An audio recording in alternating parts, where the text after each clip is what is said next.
I'm Kevin McCormick, and you're listening to the McCormick View. On today's show, we're going to talk about SOPA and PIPA. Do you know what those acronyms are? It all concerns internet privacy laws that your lawmakers are trying to pass without your knowledge. Stick with us. We're going to explore what those two acronyms mean and if they're good for internet users or if they're bad for internet users. Right here on the McCormick View. I'm your host, Kevin McCormick. Stick with us. Coming back right after the break.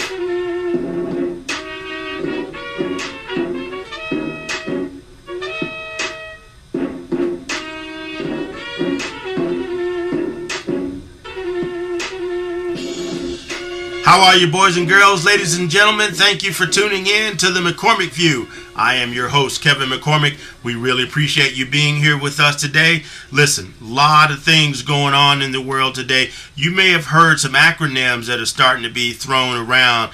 Acronyms like SOPA, S-O-P-A, and PIPA, P-I-P-A. And you may be asking yourself, what do those acronyms mean? There's a lot of buzz that's going around about it. SOPA, doesn't it sound like some kind of a Spanish dish or something? Hey, you want some sopa? Or maybe like a Greek dish, you know? Sopa! You want sopa? Sopa for you! Sopa for you! But no, sopa is not a Greek dish. And it doesn't have anything to do with soap. All right? And PIPA, to me anyway, PIPA sounds like it could be Princess Kate's younger sister, Pippa. Her name is Pippa. So, it sounds like a nice British name. You're walking around, what's your name? Princess Pippa. That's very nice, right? So Pippa has like this British ring to it, like an English nickname or something. Hello, Pippa. Come right over here. Sit on your granddaddy's lap, why don't you? Come here, Pippa. But no, it's none of that. Pippa is not a British nickname or surname. And SOPA is not a Greek dish, has nothing to do with soap. SOPA stands for, what does SOPA stand for? SOPA stands for the Stop Online Piracy Act. And the PIPA stands for the Protect IP Act. SOPA is a bill that's been run through the House. PIPA is a comparable bill that's run through the Senate. Both of these bills are absolutely dangerous for the average internet user, and they're especially dangerous for content creators, small content creators. If you're not a big movie studio, television network, record producer, record company or whatever, SOPA and PIPA are absolutely dangerous to your way of life as it relates to the internet. And we really have to get the word out about that. And there has been a mass movement about SOPA and PIPA in opposition to SOPA and PIPA because these bills were making their way through the Senate and making their way through the House like Darth Vader, reclaiming the Empire in Star Wars. I mean, it was literally that ruthless. And the internet rose up. The internet has risen up against these bills, and it has highlighted to people what the dangers are in these bills. And the biggest danger between the two is that as a content creator, if I happen to use something in a piece that I created and I put it on a website, if it somehow or another infringes on a copyright from a big movie producer or television network or record company or whatever, and I inadvertently cross their path, they could shut down everything that I'm doing. Shut down my website, shut down my show, shut down everything. Okay? Because they might have some copyright claim. And if they may not have a legitimate claim, they could say they have a claim, and then I've got to spend potentially hundreds of thousands of dollars in legal fees to defend myself against a scurrilous claim. Okay? So you need to be aware of these things. And it has a very chilling effect for places like Wikipedia. Wikipedia, in protest to these bills, went dark for 24 hours on Wednesday, January 18th. Went dark, totally dark for 24 hours. Because Wikipedia is an encyclopedia. It is a network of information. And so it links to who knows how many different places for that information.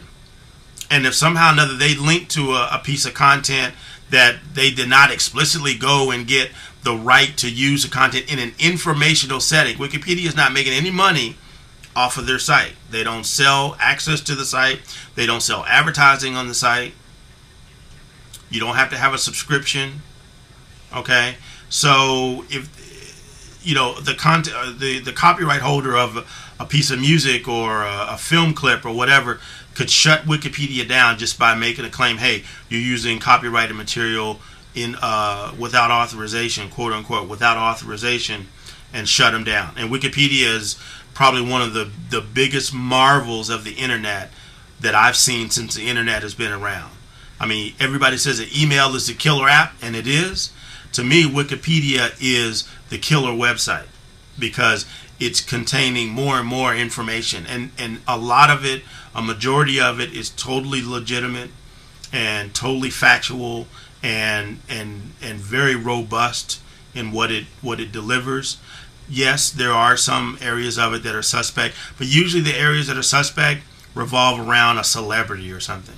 Did the celebrity say this or did they do that? Okay, so you have to be aware of these bills. But because the internet has risen up against SOPA and PIPA, and websites like Wikipedia went dark, Google showed a censor on their website, like they are against censorship, which is basically what these bills would have done, is ushered in an era of censorship on the internet, which is just absolutely incredible, mind-boggling to think that in America we could have had a form of censorship on what is probably the most free form of expression since modern communication was ever invented in this country.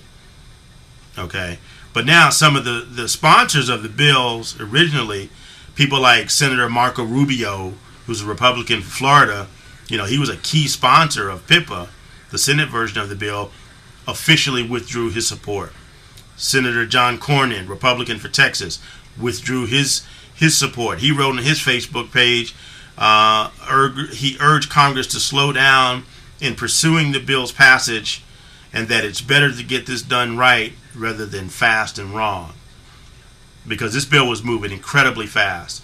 And if the internet and people who are concerned about this had not risen up and raised awareness about what SOPA and PIPA were trying to do, it would be a completely different landscape if that thing had passed. Senator John Boozman, Republican from Arkansas, a co-sponsor of PIPA, withdrew his support. He says the feedback I received from Arkansans has been overwhelmingly in opposition to the Senate bill in its current form. Other senators, Scott Brown of Massachusetts, Ben Cardin, Democrat of Maryland, they opposed the bill. People in the House are starting to walk away from the bill. And so you have to be really careful about this kind of stuff. Now, the internet has risen up and has spoken and has slowed down and hopefully killed the passage of these two bills, SOPA and PIPA. But you have to really, really be vigilant about this, because these bills are going to come back with a different acronym and a different name, but with the same intent. And if you're an entrepreneur, as I was saying earlier, there's a great article on blackenterprise.com written by a friend of mine, Hodge Flemings. You can reach Hodge through Twitter, HAJJFLEMMINGS, Hodge Flemings. Okay, actually it's only one M, FLEMINGS. But he wrote a great article for blackenterprise.com on the impact of SOPA and PIPA on entrepreneurs. Because the long-term impact of SOPA, there'd be fewer startups launching, because the legal risk would be huge for startups. And startups, you're starting up on a shoestring anyway. Now you've got this unbelievably big burden of legal risk hanging over your head. A lot of startups will never get off the ground, especially if they're relying on some type of venture capital funding, because venture capitalists do not want to fund something where their money is going to be at risk through some legal challenge or whatever. Absolutely not. Funding would stop in a heartbeat. Social networks, personal pages, sites where people express themselves could become unsearchable and blocked on the internet. The whole premise of what makes Facebook Facebook would be blocked, basically, on the internet. The whole premise of Facebook is sharing information, sharing things that are interesting, sharing your likes and dislikes. I like this piece of music, share it. But you're not profiting from that. You're not selling that access to the music to someone else in your Facebook circle or your Facebook list of friends or whatever. You're not charging admission to listen to the song. You didn't create the song, so you can't profit from it. But the whole premise of the internet is to share, the sharing of information.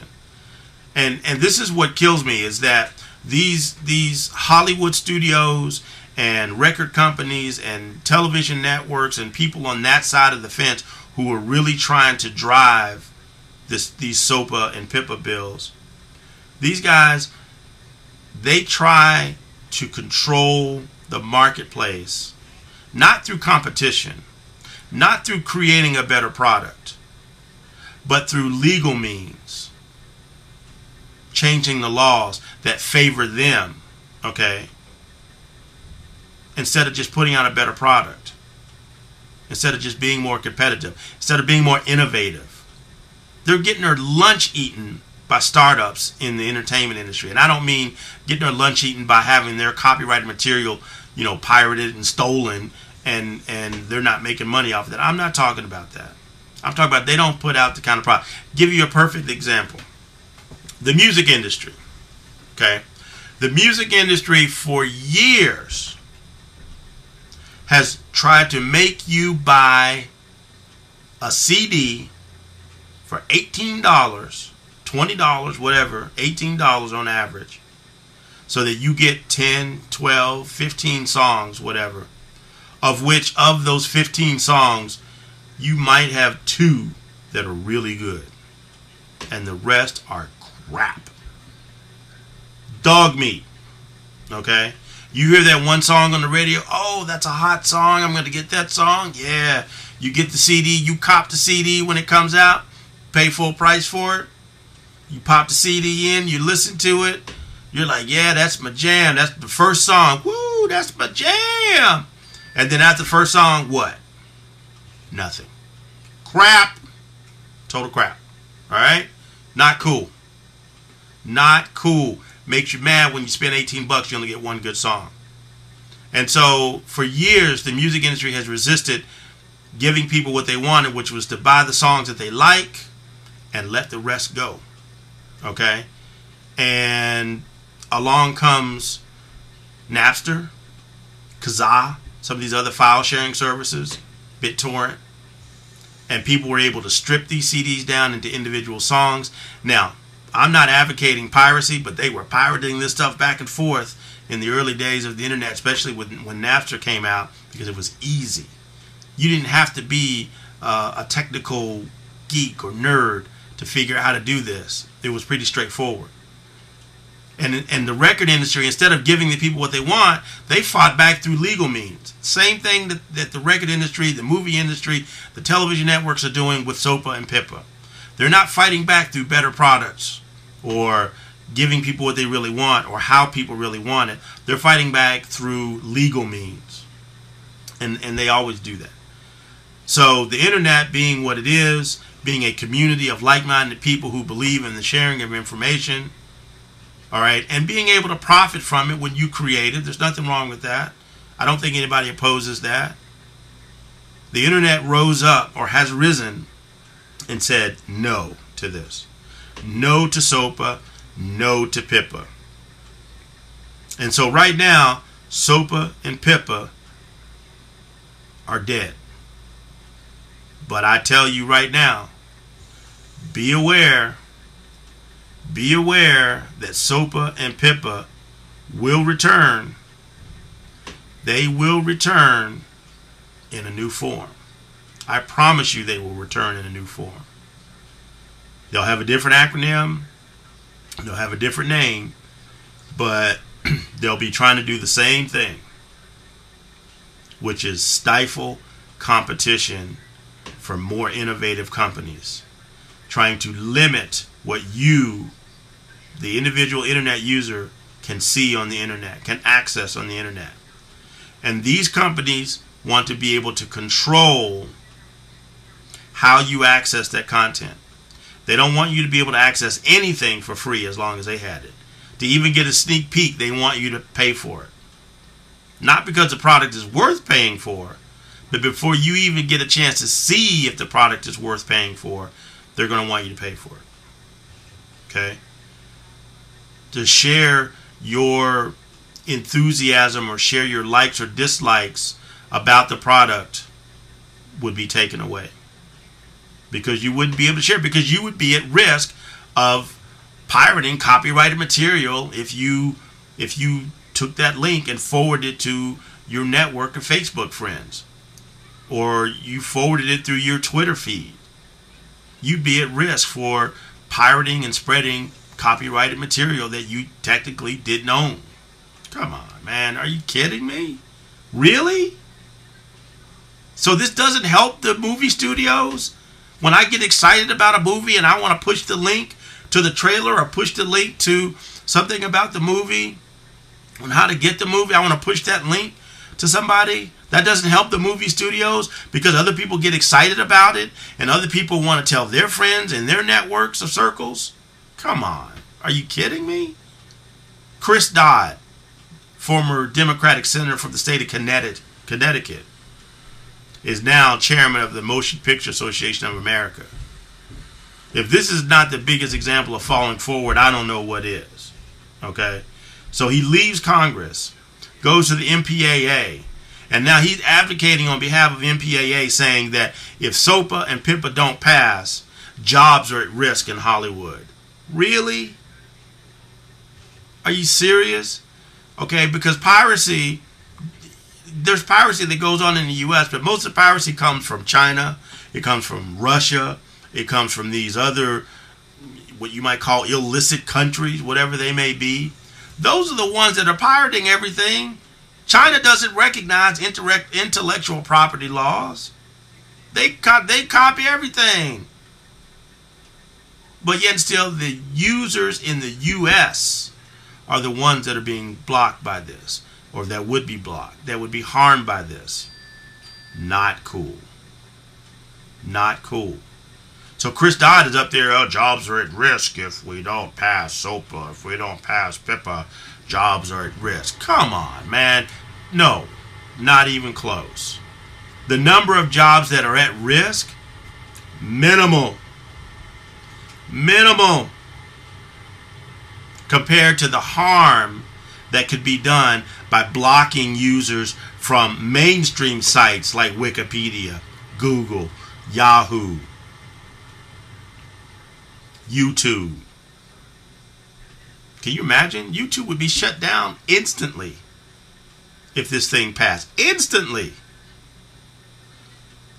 So, internet friends, you've got to stay diligent. We have to stay diligent. You have to stay at your post and guard against these bills coming back with another name and another acronym. And they always make these acronyms sound very friendly, because if you're not paying attention, the Stop Online Piracy Act, and you think, oh, piracy, bad. I support this. It's against piracy. No, you got to peel back the onion, people. You have to peel back the onion. You have to look beyond the title and see what's really in the bill. That's what almost happened with this. Okay? Stop Online Piracy Act. Ooh, piracy bad. I support this. No. Once you dug in, once the details were found out about this bill, it was like, oh my God, it could stop the internet as we know it. And it would be like moving the country back to the Stone Ages in terms of electronic communication, where the movie studios, the television studios, and the record company would control how you get your entertainment. It would be like going to a time machine and going back 30, 40 years. Are you kidding me? And this is because they can't compete. This is the real driver. They can't compete. So they use legal means to do it. It's not really about piracy. Piracy has been going on since content ever started being created. Piracy became an issue the minute that copyright law came into existence. You're going to always have piracy. Always. So this is not really going to do anything to deter piracy. It punishes the people, the innocent internet user. It punishes the wrong people. You're trying to punish folks in Russia and China and Bangladesh and who knows where, Sri Lanka, okay? Who might be, taking pirated stuff and bootlegging it and stuff like that. But you're punishing the wrong people. You're punishing people in the U.S. You're punishing my kids who want to do the research on Wikipedia. Stop it. Stop punishing my kids. My kids are cool. Everybody's kids are cool. Don't punish the kids because you can't compete in the electronic entertainment landscape. Forget about it, man. Don't do that. So, internet friends, stay diligent against SOPA and PIPA. They're going to come back, and I guarantee you they're going to have other friendly-sounding names. Peel back the onion. Peel back the onion. But stay on your post. Stand guard. Don't let these bills come back under a different name and slip under the radar. Don't let your lawmakers slip this bill in with some massive defense of country bill that sounds all noble and mom and apple pie, but underneath there is SOPA, okay, that gets passed as a part of a bigger package. That's the other thing that lawmakers do sometimes. They'll take it out from being a standalone bill and they'll slap it on the back of some other crap bill, okay, some other crap bill that there's so many pieces to it that nobody can say no. So if you wanted to say no to SOPA, you'd be saying no to funding our troops with ammunition or something. And who in the heck's going to say no to that? Nobody. So you'd be pushing to a corner to say yes for troops getting their ammunition, but you'd also be saying yes to some bill that would basically all but shut down the internet as we know it. Make these guys go back. If they're going to do something like this, make these guys go back and write a better bill. Be more specific. Be explicit in your language. That's the other thing about SOPA and PIPA. The language is very ambiguous. Very ambiguous. Very mushy. Mushy means interpretive, which means that I read it one way, Warner Brothers reads it a totally different way. Who gets screwed? Me. Okay? I don't want that to happen. Make it explicit so that when I read it, I know exactly where the line is, I know exactly where the boundary is, and I know not to cross that line. That's how you write a bill. Ladies and gentlemen, thank you for joining us today on the McCormick View. We're going to be talking about SOPA and PIPA as time goes on, so I want to make sure that you stay on your guard, you stay diligent. Ladies and gentlemen, keep up with us. We're on Facebook, facebook.com/The McCormick View. We're also on Twitter @The McView, THEMCVIEW. Thanks for sticking with us here on the McCormick View. Until next time, please go out and do something great and stay true to your dreams. Goodbye, ladies and gentlemen.